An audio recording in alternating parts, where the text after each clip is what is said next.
नमस्कार दोस्तों, learning time with GK में एक बार फिर आप सभी का स्वागत है। आज के वीडियो में हम बाल विकास एवं शिक्षण से संबंधित कुछ महत्वपूर्ण प्रश्नों पर चर्चा करेंगे, जो कि आपके एग्जाम की तैयारी के लिए बहुत ही हेल्पफुल है। वीडियो स्टार्ट करने से पहले अगर आपने अभी तक हमारे चैनल को सब्सक्राइब नहीं किया है तो प्लीज़ चैनल को सब्सक्राइब कर लें और बेल आइकन पर क्लिक कर लें, ताकि नई वीडियो की अपडेट तुरंत आप तक पहुँच सके। चलिए शुरू करते हैं। पहला प्रश्न है, विकास का अर्थ है। ये ऑप्शन दिया परिवर्तनों की उत्तरोत्तर श्रृंखला। बी ऑप्शन दिया अभिप्रेरणा के फलस्वरूप होने वाले परिवर्तनों की उत्तरोत्तर श्रृंखला। सी ऑप्शन दिया अभिप्रेरणा में अनुभव के फलस्वरूप होने वाले परिवर्तनों की उत्तरोत्तर श्रृंखला।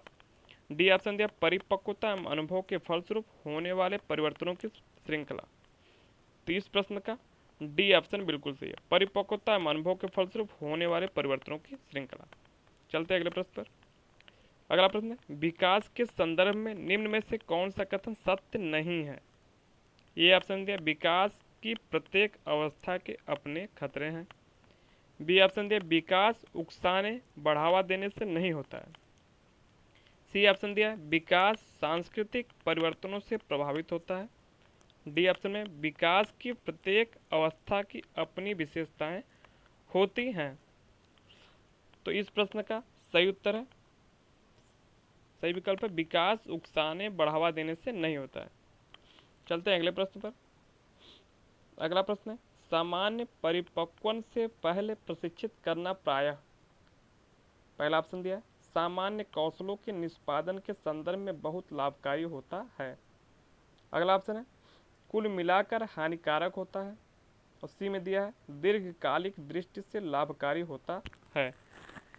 डी ऑप्शन दिया है लाभकारी हो या हानिकारक, यह इस पर निर्भर करता है कि प्रशिक्षण में किस प्रकार की विधि का प्रयोग किया गया है।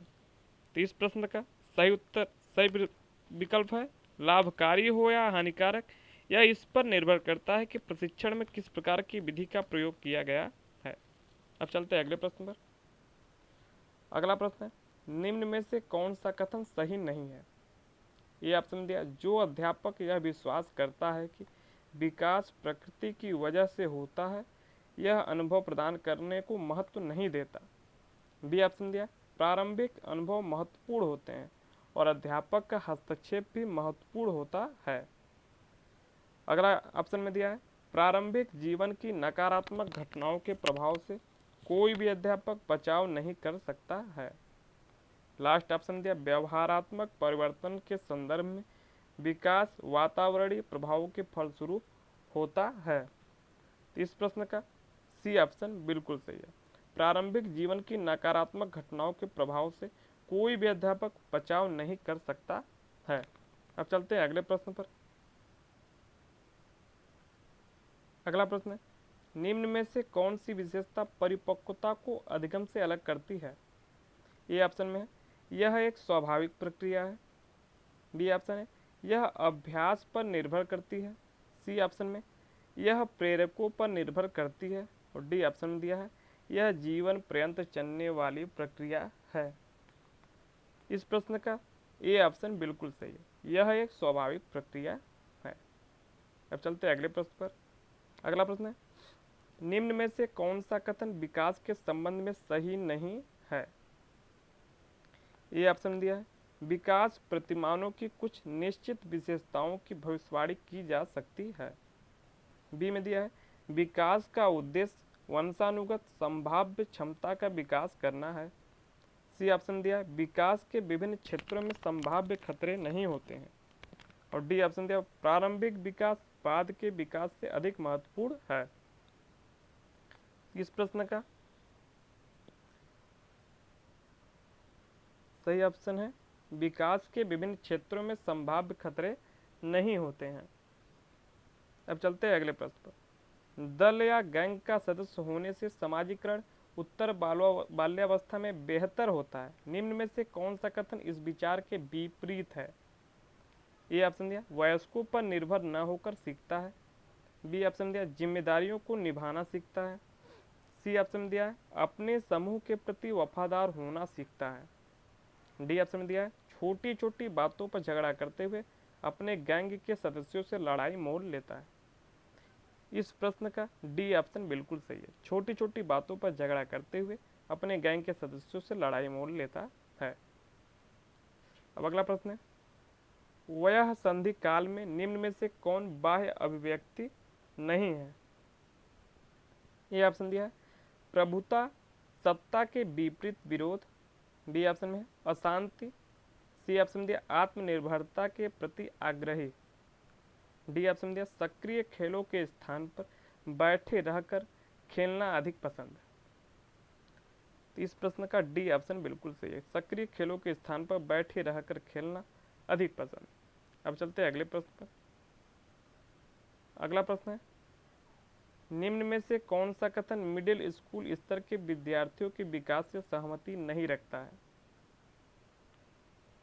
ये ऑप्शन है सामाजिक व्यवहार उत्तरोत्तर समूह के आदर्शों से प्रभावित होता है, बी ऑप्शन में है इस अवस्था में अधिकांश बालक तीव्र गति से वृद्धि प्राप्त नहीं करते हैं, सी ऑप्शन दिया है बौद्धिक एवं सामाजिक व्यवहार पर स्वप्रभाविता का महत्वपूर्ण प्रभाव होता है, डी ऑप्शन में अधिकांश विद्यार्थी विशेष रूप से स्वकेंद्रित हो जाते हैं।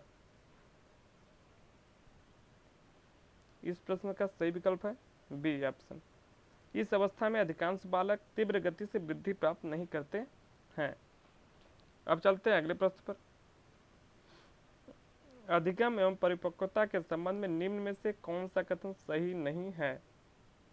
ये ऑप्शन है यदि मानव विकास केवल परिपक्वता से होता तो मनुष्य केवल निम्नतम तक ही सीमित रह जाते, बी ऑप्शन में है वंशक्रम संभाव्य क्षमता की सीमा के कारण बालक एक निश्चित सीमा से आगे तक विकसित हो सकते हैं, सी ऑप्शन में बालक विकास की दृष्टि से जब सीखने के लिए तैयार नहीं है तब भी वे अधिक प्रयास के द्वारा सीख सकते हैं, डी ऑप्शन है बालक के अंतर्निहित शक्तियों को बिना समय विचारे विकसित करने के लिए प्रोत्साहित किया जाना चाहिए।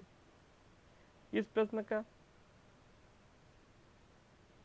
ये ऑप्शन बिल्कुल सही है। यदि मानव विकास केवल परिपक्वता से होता तो मनुष्य केवल निम्नतम तक ही सीमित रह जाते। अब चलते हैं अगले प्रश्न पर। विकास का एक अधिनियम है कि विकास प्रतिमान के विभिन्न काल में खुशी भिन्न भिन्न होती है।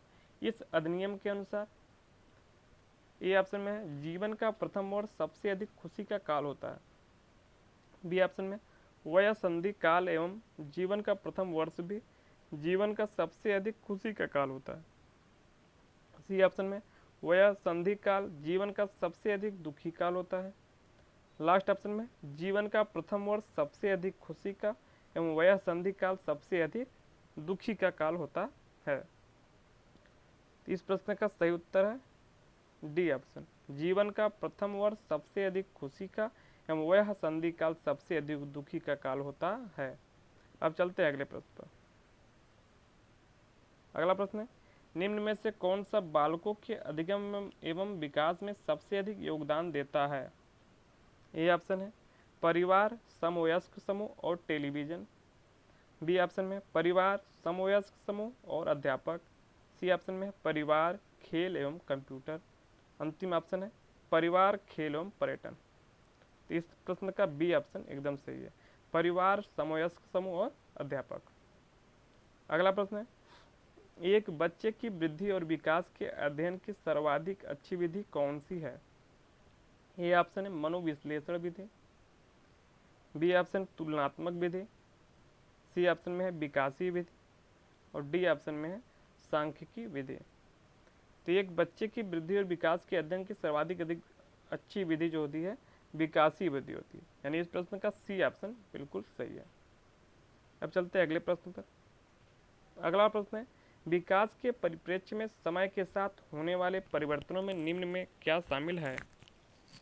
ए में दिया है रूप, बी ऑप्शन में दर, सी में दिया अनुक्रम, डी में ये सभी। तो इस प्रश्न का बी ऑप्शन बिल्कुल सही है, विकास के परिप्रेक्ष्य में समय के साथ होने वाले परिवर्तनों में दर शामिल है। अगला प्रश्न है प्रतिबिंब, अवधारणा, प्रतीक एवं संकेत, भाषा, शारीरिक क्रिया और मानसिक क्रिया अंतर्निहित है। ए में दिया अनुकूलन, बी में दिया प्रेरक प्रेसी विकास, सी में दिया समस्या समाधान और डी ऑप्शन में विचारात्मक प्रक्रिया। तो इस प्रश्न का बी ऑप्शन बिल्कुल सही है, प्रेरक प्रेसी विकास। अगला प्रश्न है 6 से 11 आयु वर्ग के छात्रों की आवश्यकता है। ए में दिया है कक्षा कक्ष में प्रजातांत्रिक वातावरण की, बी में दिया सीखने में स्वायत्तता की, सी में दिया क्रिया आधारित अंतर क्रियात्मक अधिगम की और डी ऑप्शन दिया उपरोक्त सभी। इस प्रश्न का डी ऑप्शन बिल्कुल से उपरोक्त सभी, यानी 6 से 11 वर्ष आयु वर्ग के छात्रों की आवश्यकता होती है कक्षा कक्ष प्रजातांत्रिक वातावरण की, सीखने में स्वायत्तता की और क्रिया आधारित अंतर क्रियात्मक अधिगम की। अगला प्रश्न है एक बच्चा ईर्ष्या का प्रदर्शन करता है। ए ऑप्शन दिया 6 माह की आयु में, बी ऑप्शन दिया 12 माह की आयु में और सी में दिया 18 माह की आयु में और डी ऑप्शन दिया 24 माह की आयु में। 30 प्रश्न का बी ऑप्शन बिल्कुल सही है, एक बच्चा ईर्ष्या का प्रदर्शन करता है 12 माह की आयु में। अगला प्रश्न है 6 से 11 वर्ष आयु वर्ग के बालकों की विशेषताएं निम्नलिखित है। ए ऑप्शन दिया बालक स्वाभाविक एवं सक्रिय अधिगम करता होते हैं, बी में दिया सीखने के लिए शिक्षकों पर निर्भर होते हैं और सी में दिया बालक शिक्षकों से ज्ञान प्राप्त करते हैं और डी में दिया बालक सीखने में रुचि नहीं रखते हैं। इस प्रश्न का डी ऑप्शन बिल्कुल सही है, बालक सीखने में रुचि नहीं रखते हैं। चलते हैं अगले प्रश्न में 6 या 7 वर्ष का बालक दूसरों के विचारों को स्वीकार करने के योग्य नहीं होता। ये ऑप्शन दिया क्योंकि वह बहुत छोटा होता है, बी में दिया क्योंकि वह अहम केंद्रित होता है, सी ऑप्शन दिया है क्योंकि वह बुद्धिमान नहीं होता है और डी में दिया क्योंकि वह कल्पनाशील होता है। तो 6 या 7 वर्ष का बालक दूसरों के विचारों को स्वीकार करने योग्य नहीं होता क्योंकि वह अहम केंद्रित होता है, इसलिए इस प्रश्न का बी ऑप्शन बिल्कुल सही है। अगला प्रश्न है वृद्धि के बारे में क्या सही नहीं है। ए अभिवृद्धि शारीरिक होती है, बी अभिवृद्धि मात्रात्मक होती है और सी अभिवृद्धि मापनीय होती है और डी अभिवृद्धि जीवन पर्यंत चलने वाली प्रक्रिया है। तो इस प्रश्न का डी ऑप्शन बिल्कुल से, अभिवृद्धि जीवन पर्यंत चलने वाली प्रक्रिया नहीं है, ये वृद्धि के बारे में सही कथन नहीं है, बाकी चीजें वृद्धि के बारे में सही कथन है। अगला प्रश्न छात्रों में अच्छे नागरिक के गुण कैसे समाहित किए जा सकते हैं। ये दिया है उन्हें अच्छी नागरिकता पर भाषण देकर, बी उन्हें राष्ट्रीय नायकों से परिचित कराकर, सी ऑप्शन दिया उन्हें कतिपय सामुदायिक सेवा कार्य आवंटित करके और डी ऑप्शन दिया उन्हें भारतीय संविधान से परिचित कराकर। 30 प्रश्न का बी ऑप्शन बिल्कुल सही, उन्हें राष्ट्रीय नायकों से परिचित कराकर। अब अगला प्रश्न है परिपक्वता का एक उदाहरण है कि जब बालक सीखता है। ए में दिया है चित्रांकन करना, बी में दिया है पढ़ना और सी ऑप्शन दिया साइकिल चलाना और डी ऑप्शन दिया चलना। 30 प्रश्न का डी ऑप्शन बिल्कुल सही, चलना। परिपक्वता का एक उदाहरण जब बालक सीखता है चलना। अगला प्रश्न है आजकल अधिकतर विद्यालयों में संभागी समूह के लिए प्राथमिक ध्यान आधारित होता है। ए ऑप्शन दिया ग्रेड स्तर पर, बी ऑप्शन दिया आयु स्तर पर और सी में दिया योग्यता स्तर पर और डी में दिया छात्र अनुराग पर। 30 प्रश्न का बी ऑप्शन बिल्कुल सही, आयु स्तर पर। अगला प्रश्न है विकास की किस अवस्था को तनाव एवं तूफान की अवस्था कही जाती है। ए ऑप्शन दिया शैशवावस्था, बी में दिया बाल्यावस्था और सी में दिया किशोरावस्था और डी ऑप्शन है पौड़ावस्था। तो किशोरावस्था जो होती है तनाव एवं तूफान की अवस्था कही जाती है। इस प्रश्न का सी ऑप्शन बिल्कुल सही है। अगला प्रश्न निम्नलिखित में से कौन मानव विकास का सही क्रम है। ए ऑप्शन दिया शैशवावस्था, किशोरावस्था, बाल्यावस्था, पौड़ावस्था, बी में दिया शैशवावस्था, बाल्यावस्था, किशोरावस्था और पौड़ावस्था और सी में दिया है बाल्यावस्था, किशोरावस्था, पौड़ावस्था, शैशवावस्था और डी में दिया बाल्यावस्था, शैशवावस्था, किशोरावस्था, पौड़ावस्था। तो सबसे पहले शैशवावस्था होता है, उसके बाद बाल्यावस्था आता है, उसके बाद किशोरावस्था, तब जाके पौढ़ावस्था। यानी इस प्रश्न का बी ऑप्शन बिल्कुल सही है। वीडियो पूरा देखने के लिए आपका बहुत बहुत धन्यवाद। वीडियो अच्छा लगा हो तो लाइक करें, कमेंट करें और ज़्यादा से ज़्यादा शेयर करें। इस वीडियो में बस इतना ही। मिलते हैं बहुत जल्द नए वीडियो के साथ।